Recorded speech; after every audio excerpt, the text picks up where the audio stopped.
Kõik laadijad, mis seisavad tühjalt pistikus, tarbivad voolu. See on tõde.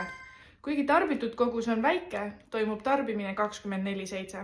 Paindlikkusturul osalemiseks pead sa ise käsitsi klikke tegema. See on küll nüüd müüt. Süsteem saadab käsud sinu seadmetele ja need reageerivad juba automaatselt. Kui päike loojub, kaob päikeseenergia koheselt ära. See on tõsi ja selle jaoks ongi oluline, et lisaks päikesepaneelidele oleks süsteemiga ühendatud ka akud. Kui elektri hind on negatiivne, saad päriselt raha juurde. Jah, see on tõsi. Kui elektri hind läheb börsil miinusesse, siis jah, sinu tarbimise hetkel maksab turuoperaator hoopis sulle peale. Kõlab absurdselt, aga täiesti võimalik. Aga siin on üks konks.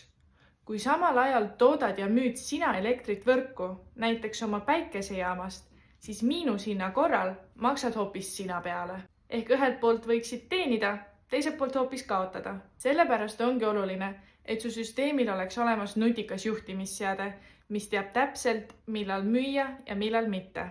Niimoodi väldid sa miinushindadega peale maksmist.